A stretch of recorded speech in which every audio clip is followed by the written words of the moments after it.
Is Microsoft Designer a Canva killer? Join me in the podcast and we'll find out. We've all heard the buzzwords. AI, ChatGPT, Midjourney. This tech is moving fast, and it seems like every day some new AI platform is coming out that is transforming the way we do business. Unfortunately, a lot of businesses are getting left behind simply from lack of information. Hey everybody, my name's Sean Early, and I'm the Chief Innovation Officer at Robot Spaceship. Wait a minute. Let's try that again. My name's Sean Early, and I'm the Chief Innovation Officer at Robot Spaceship. We've developed a new online course called the AI Expedition. It provides a comprehensive introduction to generative AI tools for business owners to help you get up to speed and strategically position your business for the future. We'll show you the latest AI tools, provide hands-on demonstrations, case studies, future predictions, and even a certification for you and your team. Don't let the competition pass you by. Go to robotspaceshipacademy.com and I'll see you in the course. Hey everybody, welcome to the podcast. Today I wanted to do a short video where I talk about the new release of Microsoft Designer. It's been around for over a year or so now, but they finally made their official, came out a preview, and now it's officially available to everybody in over 80 languages. They have an app available for iOS, for Android, and for Microsoft Windows, and it's pretty cool. I have been playing with it for quite some time now in various iterations. Been using Copilot. I've been using the sort of the older Bing image generator versions of this as their generative AI stuff sort of merges into what is now Designer. But now with this new release, it's sort of official. I think everybody can start using it. It is obviously trying to be competition to something like Canva, and I think it can give it a run for its money. I've used Canva in the past, and in all honesty, I have found it to be a little bit like the UI for me is a little clunky, so I don't use it much for things. Being a designer, I tend to just like pop open Photoshop and just do stuff myself. And I was hoping for something like Canva that would sort of streamline that for me. And it seems like it does that for a lot of people, but for me, I've just never been able to intuitively use it. Probably just me. I'm sure a lot of people have lots of success with it. But when I opened up Microsoft Designer, and as you can see it here, here's Designer. Here's Canva, by the way, and we can look at their UI. We can look at Microsoft Designer. There's some subtle similarities, obviously. But I think the difference between Canva and Designer is that Designer really puts much more focus on AI than Canva does. Canva kind of has a lot of different layouts and templates and things, and Designer does too, but Designer seems to put AI sort of a little bit more in the forefront, which is really, I think is really cool. I've been playing with this a little bit, and honestly, it's pretty fun. It does a lot of things. It does image generation. You click in this search box here. It has all these different things that it does. So you create images. You can edit images, remove backgrounds, create party invitations. You can create social media, ads, avatars, brand kits, backgrounds, clip art, coloring book pages, icons, monograms, stickers, wallpapers. All these different sort of presets for different like social media graphics and stuff, which I think this kind of platform is great for. Gift certificates, folded cards, email signatures, posters, all of this different stuff, and different sizes for different types of paper sizes and stuff. But anyway, there's a ton of presets in this to allow you to just go in there and kind of create the sort of businessy related creatives that you need, whether it's for, if it's for party or for its events or for it's for work or for promoting your business or whatever, marketing material. This is a great platform for it.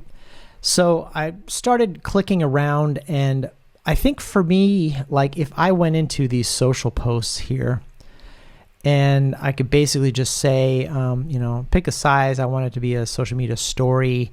Add an image. I uploaded the graphic I use for my podcast, just the headshot.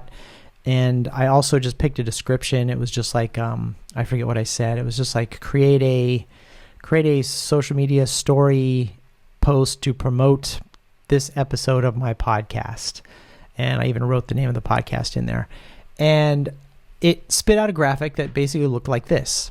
And I also I added my logo as well, so you can pick in here. So add image, you can add different images in your image stuff here. So I picked 2 different images, and it basically took the images of me, it cropped out the background, it added the logo here, it added some text, and I basically tweaked this. I spent maybe all of 2 minutes tweaking the text and kind of rearranging a little bit. And being a designer, if I were to create this, honestly, I would have opened up Photoshop. I would have probably went out to the web and looked for a bunch of ideas to get some inspiration.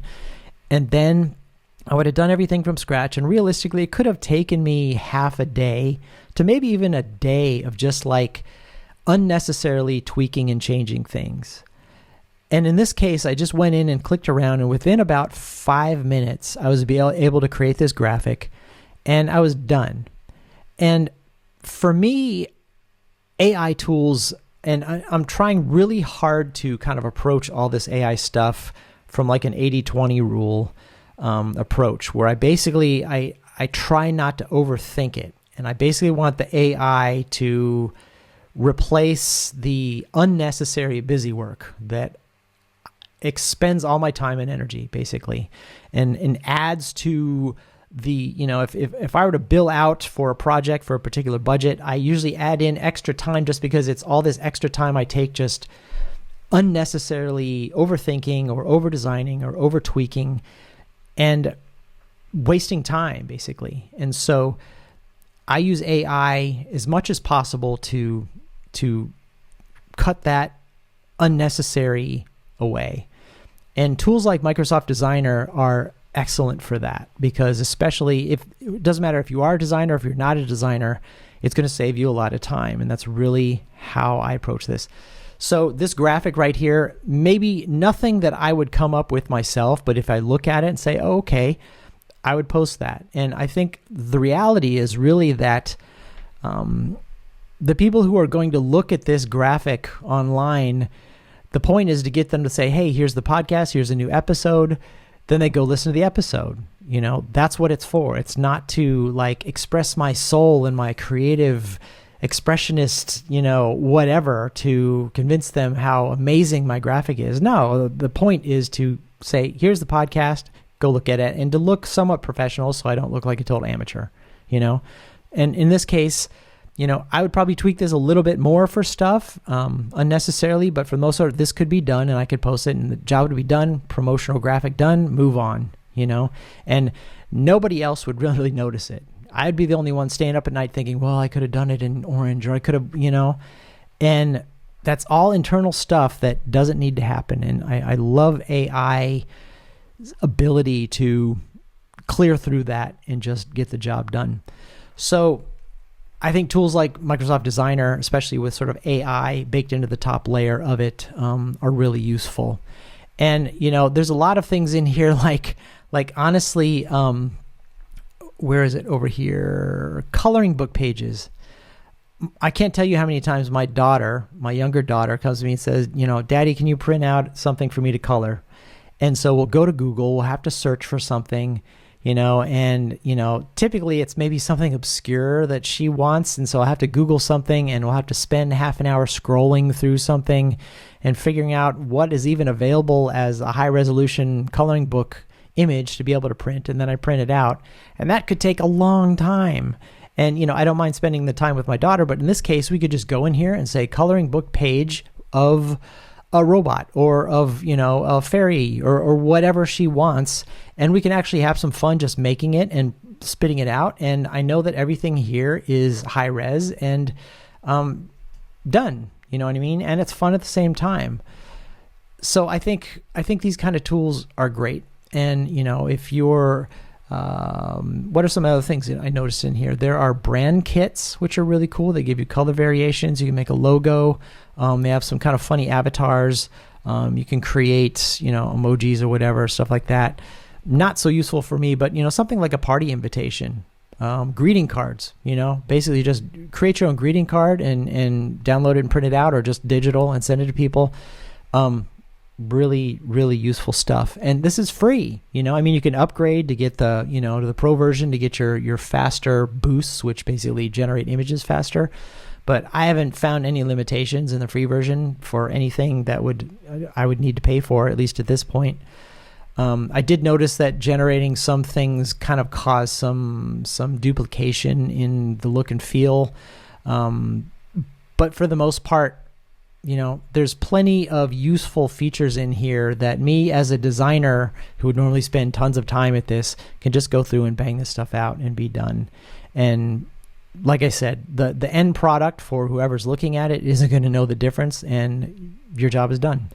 So anyway, Designer, like I said, it's not new, but this version is, it's out of preview mode, so it's available for everybody. You just need to set up set up a free Microsoft account. If you use Skype, you already have one anyway. Just log in. If you have, it says it integrates with Microsoft 365 products. I couldn't get that to connect for some reason, so that was kind of buggy. But I'm a Mac user, so I'm not too picky about all this Microsoft integration stuff. But if you are a Windows user, I'm sure it'll work great for you, and you can get a lot of value out of that. But there's so many features in this that are so useful that I really, really appreciate this kind of tool. And maybe Canva will adopt some other these features as well. I can't say. Is it a Canva killer? Like I said in the title of this podcast, I don't think so. I think Canva has their own pros and cons. But I think tools like these are going to start becoming more and more and more. A lot of people are going to have this. I think the new Apple stuff with all the AI baked into it that's coming up in the next year or two, this is basically, this same type of thing is going to be baked over the top of all the Apple products. So we're going to start expecting to see a lot of this sort of hybrid creative asset creation in context to whatever, sort of document you're using or whatever application you're using. So I think this creative layer is going to be baked over a lot of different things, at least I'm seeing in the future. So it's definitely something to watch, definitely something to go in and play with. If you just need to create creative promotional graphics for your business or for whatever your hobbies, this is a great place to do it. Very fun and very fast. And for me, I've been spending a lot of time with AI apps, and you would think I would be getting bored, but I'm not.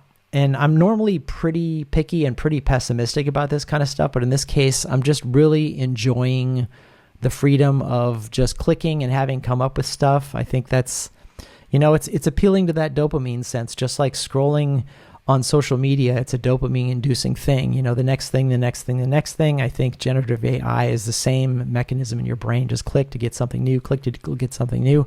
I think the hardest part about this is just deciding when to stop, because you always know you can click and get something new and change things up. So I think that, knowing when to stop with generative AI is probably the next challenge we're going to have to face. It's not, the ability to create something in our brain. It's the ability to always know that there's something cooler or different around the corner. So that's interesting. Maybe setting time limits or something is going to be important, or I don't know, credit systems or however they do this. But again, Microsoft Designer, it's available for everybody. It's out of preview mode. Go out and use it. Have fun with it. Let me know your thoughts. I'm interested in hear about it. Also, especially if you're using it to save time, I'd be interested in hearing your experience on that. So with that said, this is Sean Early. And once again, I encourage you to go and subscribe and follow to the podcast. Also follow us on all the social media channels. We're pretty active on also all the social channels. So follow us, we'll follow you back. And with that said, I will see you in the next episode. Bye.